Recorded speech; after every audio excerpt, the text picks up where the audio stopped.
I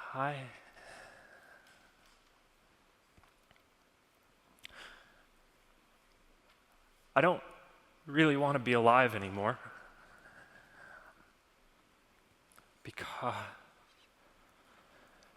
because I don't see a future that I want to exist in.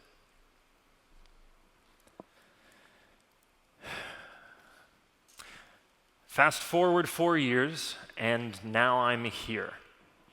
It's Istoria. And I am so grateful for this moment and the life that I get to live.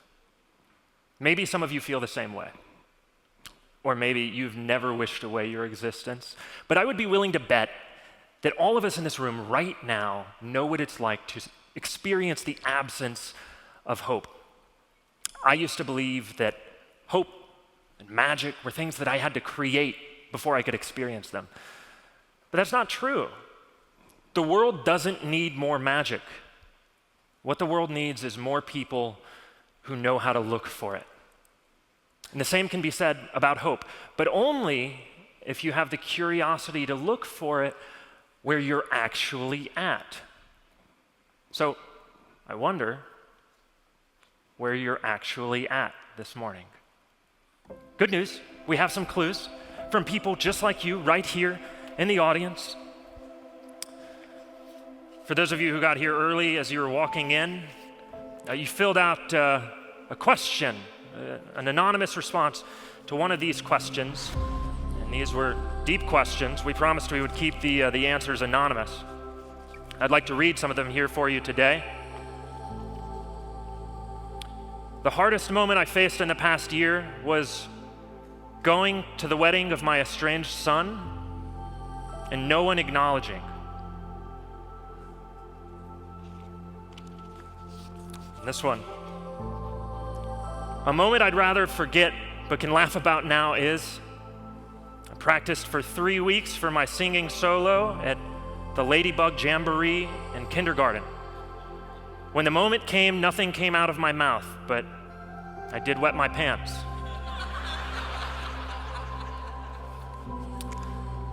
The stories continue. But did you feel it, what I just felt? When I just shared those stories, there was a shift taking place in the room. It is easier to find hope when we have the curiosity to look for it in the stories of those around us, and thereby be reminded about the hope that can be found in our story as well. But can I be honest with you real quick?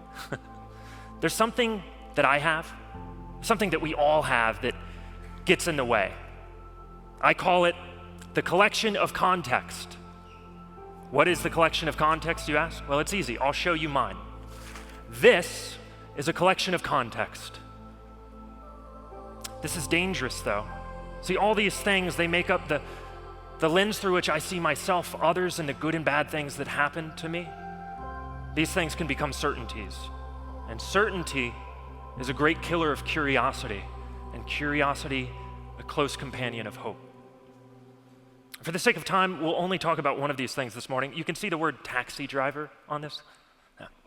In 2020, I was coming off my best year yet. I had just performed more magic than I ever had before. I'd made more money than I'd ever made before, and I had just run my first marathon, and I did it, it's kind of crazy, in a straitjacket. Yeah. I ran up to the finish line. I wanted to start conversations about mental health awareness and encourage people to be honest. I ran 26.1 miles, 0.1 mile short of a full marathon. I performed the escape to symbolize hope. I dropped the straitjacket on the ground and I crossed the finish line. Later in 2020, I produced a documentary about it, and then I decided I was going to take my big dreams from a small Southwest Michigan town to Los Angeles, where I was going to then become a professional full-time magician and storyteller. And then 13 months into that experience and this new adventure, I found myself heartbroken, discouraged, lonely, and depressed. To be blunt, I was suicidal. For 297 straight days, I woke up and told myself stories that made me consider writing the end of mine. At the beckoning of my therapist, I got a job as a driver because I was having a hard time paying my bills. And, driving can be kind of a mindless task, so I was just stuck with my thoughts all day, and the occasional passenger in the back seat. And to the surprise of absolutely no one, also stuck in LA traffic, which was not helpful. Eventually, I realized if I was going to suffer, I might as well make it mean something. So I decided to get curious and start asking questions. And I asked questions of every passenger that got into the car. I made a pact with myself to ask 2 questions of everyone. One was, what makes you happy? And the other, what do you think makes life worth living? These passengers were often shook and mostly responded the same way, which was they responded to the question, but then they turned back and they asked me, what about you? And I was not prepared for that. So most of the time, I just copied the answer of the person before them and said that. Eventually, it dawned on me that I should probably come up with my own answers. So I started making a list of the things that make me happy. And somewhere in that list, I wrote the word butterflies. Butterflies are awesome, right? Moths fall into the same category. A caterpillar enters a cocoon, or chrysalis, enters a cocoon, chrysalis, comes out, goes through a process of suffering, emerges a butterfly. I just have one question.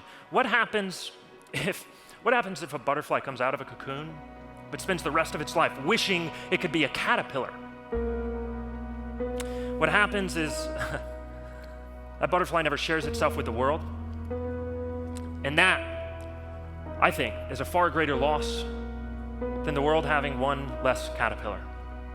I don't know where you are or what challenges you came into this morning, but I hope that the next time that you see a butterfly, whether you feel like hope is easy to see or impossible to feel, that you're reminded about the courage that this butterfly has to share itself with the world and how you can too.